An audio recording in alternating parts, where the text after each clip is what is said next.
Once upon a time, in a village, there lived a man named Thomas. He owned a grocery store. With his earnings, he somehow managed to feed himself and his only son, Daniel. His son Daniel had now grown into a young man. However, Thomas had never asked Daniel to do any work. One day, Thomas suddenly passed away. Daniel was deeply troubled by this event because, apart from his father, he had no one else in the world. Sitting alone, he began to think, "Father has also left me alone in this world." A friend of his father consoled him, saying, "Be patient, son. Perhaps this was God's will. Now, you will have to take over your father's business." Daniel was very intelligent and wise. He took over his father's shop but found that no customers came to it. One day, he thought that if this situation continued, he would soon face starvation. After a few days, he decided that it was difficult to sustain himself with the shop. Consequently, he sold the shop to a wealthy merchant. Then he thought, "With this money, I will go to a neighboring city and start some small business." He had heard about this town, where most people were said to be foolish. Therefore, he decided it would be a good place to start a business. With this in mind, he set off for the neighboring state. After many days of travel, he reached a large city. He then decided that he should first survey the markets there before starting any work. Daniel wandered through the markets and, upon assessing the situation, realized that the cost of living was very high and that the money he had was insufficient to start a business. After much thought, he came up with a unique plan. He rented a shop in the market and wrote in bold letters above it, "Wisdom for sale." Some people in the market gathered in front of his shop and began mocking him. They said, "Can wisdom really be sold? What a fool this man is. Who would buy wisdom?" People stood in front of his shop, making such remarks. But Daniel shouted loudly, "Listen, brothers, trust my words. Everyone might need wisdom at some point, whether a child or an elder. You may laugh at me today, but a day will surely come when I will prove the value of wisdom to all of you." In truth, Daniel was determined. The mockery of the people had no effect on him. He continued to call out in the same manner. Soon, the talk of his shop spread throughout the city. People started saying to each other, "These days, a wisdom merchant has come to our city," while others remarked, "I've never seen or heard of such a merchant in my life, even if it's just a joke." Still, people would say, "If I ever need wisdom, I'll definitely go to him." A few days later, a man came to Daniel's shop, jokingly, wanting to test him. He bought some wisdom and left. In a week, Daniel earned only 2 dinars, but he did not lose hope. Instead of worrying, he thought to himself, "One day, my business will surely succeed." In the same city lived a wealthy old man named Richard, who had a lot of wealth, but was also very miserly. His son's name was Michael, who was somewhat simple-minded. It wasn't that he understood nothing, but he wasn't very wise either. One morning, he began spreading soil in the courtyard of his house. This was because his father had told him the previous day, using it as an example, "Son, we should cultivate wisdom. Only then will we be called wise." When Richard saw Michael spreading soil, he said, "Come here, you fool. What are you doing?" Michael replied, "Father, I am cultivating wisdom, so that you and I can become the wisest people in the world." Hearing this, Richard clutched his head and said, "Oh God, who knows when this wisdom crop will be ready?" One day, Michael went to the market for some work. As he passed by Daniel's shop, he read the sign, "Wisdom Shop," and stopped to think, "Why not ask? If it's cheap, I'll buy a lot for myself and my father." Michael went to the shop and asked Daniel, "Tell me, how much are you selling wisdom for?" Daniel smiled and said, "Sir, I don't sell wisdom by weight. I'll give you as much as you ask for." Michael fell into thought, unsure of how much to buy. He worried that if he bought it too expensively, his father might scold him. Then he thought, "Why not buy just 1 dirham's worth first? If my father says it's cheap, I can buy more later, where there's a shortage of wisdom." 1 dirham's worth might be useful. Michael took out a dirham from his pocket and immediately handed it to Daniel, saying, "Here, brother, give me just 1 dirham's worth of wisdom for now. I'll take more if needed." Daniel said, "All right, as you see fit." He put the dirham in his pocket, took out a piece of paper, and handed it to Michael. Michael took the paper and headed home. On the way, he kept thinking, now it's settled. When I tell my father that I bought wisdom for just 1 dirham and did such a wise thing, he'll be so happy. When he reached home, he went straight to his father and said, Father, look, I've bought 1 dirham's worth of wisdom. Let's do this. You keep half and give me the other half.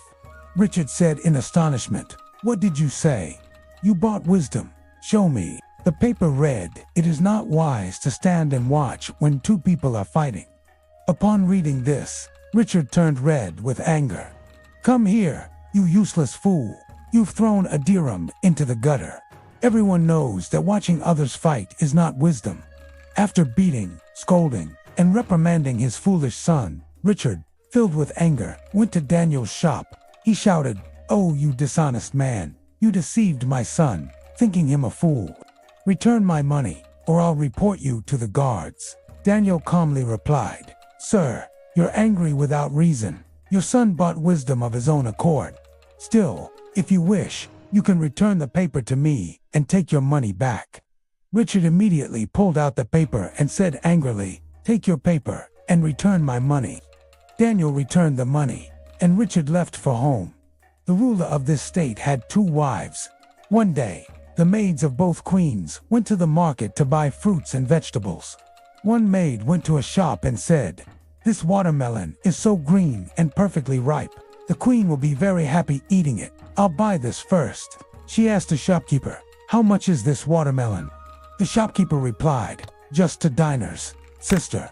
She said, Fine, give it to me. But as the shopkeeper took the money and was about to hand over the watermelon, the other maid noticed it. She quickly said, Wait, brother, give this watermelon to me. Before the shopkeeper could respond, the second maid placed 3 dinars in his hand. The first maid said in a sharp tone, What's this? I came first, and the deal was mine. So take these 2 dinars and give me the watermelon. The second maid replied, That's not possible. I paid before you. Now the watermelon is mine. The shopkeeper was confused about what to do, as the matter had become quite complicated. The 2 maids began to argue. It seemed the situation might turn into a fight, as everyone knew that the 2 queens didn't get along. So how could their maids? The shopkeeper thought he should leave immediately. So, he quickly slipped away. The 2 maids continued to quarrel. Meanwhile, Michael, the old man's son, was passing through the market. Seeing the 2 women fighting, he wondered, Why are these 2 women arguing? Let me go see. Being simple-hearted, he approached them and started listening to their conversation. Both noticed Michael. They turned toward him and said, one of them, Listen, brother, you are my witness. This woman insulted me in the market. You'll testify for me. The other said, Brother, you are my witness too. For God's sake, you must tell the truth in front of the queen. Naive Michael, not understanding anything, just nodded and walked away. Now Michael found himself in a serious predicament. He was neither here nor there. He wondered whose side to testify for. The father and son consulted each other and decided they should seek advice from only one person, Daniel, the wisdom merchant. Because the mistake Michael made was due to the wisdom Daniel had given him before. So, both the old man and his son Michael went to Daniel's shop and told him the whole story. Daniel said, I will definitely give advice, but now the fee will be 10 dinars. Richard immediately said, I agree. Here are 10 dinars. Daniel looked at Michael and said, Listen, act like a fool in the ruler's court. When asked anything, keep saying absurd things and do strange actions. Michael agreed, and his father consented. After this, the father and son returned home happily. The next day, Michael was summoned to the court. The ruler asked, Yes, Brother Michael, can you tell us what the dispute between these 2 maids was about and who is at fault? Michael, acting dramatically, said, Oh ruler, do this, give them both something right now. Then you'll understand who's at fault. Saying this, he burst into loud laughter and started saying nonsensical things, causing laughter all around. Hearing these ridiculous statements, the ruler thought, This man seems like a fool. What kind of testimony will he give? So, he ordered, Remove him from the court immediately. Thus, Michael escaped once again. But now, his father had another worry. He thought, if one day the ruler finds out that my son, Ice and Tea, really mad, but was pretending to be, the consequences will be severe. He muttered to himself, I never thought about this wisdom matter. Regretfully, Richard said. Then he told his son Michael, why don't we go back to that wisdom merchant Daniel? So, both went to Daniel again and expressed their doubts. Can you tell us a way to save us from this trouble? Daniel said seriously. Yes, I can. But now the fee will be 200 dinars. Richard said in surprise. 200 dinars. Brother, please reduce it a bit.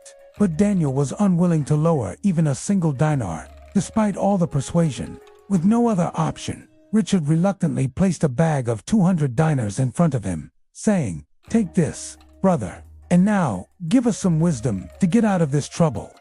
Daniel smiled and said, I will definitely help. Just be patient and let the matter cool down. Then one day, go to the ruler yourself and tell him everything truthfully. You will be freed from all trouble by the truth. Hearing this, both father and son fell into thought, but then Richard thought to himself, clearly, Daniel said this after careful consideration. Now his wisdom shop had become very famous. People rushed to get advice. Finally, Richard said, All right, Daniel, we'll do as you said. After this, both father and son returned home peacefully. 2 months later, seeing an opportunity, Michael appeared in the ruler's court and, trembling, told the ruler the whole truth. The ruler said happily, We are very pleased with your wisdom. Indeed, if you hadn't acted mad that day, you would surely have become a victim of one queen's anger. Go, we have forgiven you. Seeing the ruler pleased and happy, Michael also told him everything about Daniel. The ruler said, Well, if your last statement is true, then that person is indeed very wise.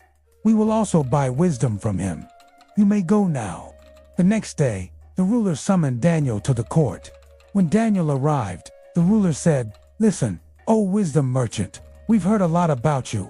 Can you sell me wisdom too? Daniel replied without hesitation, Certainly, O ruler, but the price will be 20,000 dinars. The ruler immediately ordered the treasurer to give Daniel a bag of 20,000 dinars. When Daniel received the bag full of dinars, he wrote something on a paper and handed it to the ruler. It read, Do not do anything without thinking and carefully considering. The ruler said, Excellent. We are very pleased with the wisdom you gave us. O Daniel, if needed, we will buy more wisdom from you. You may go now. The ruler kept Daniel's advice written on a paper by his bedside.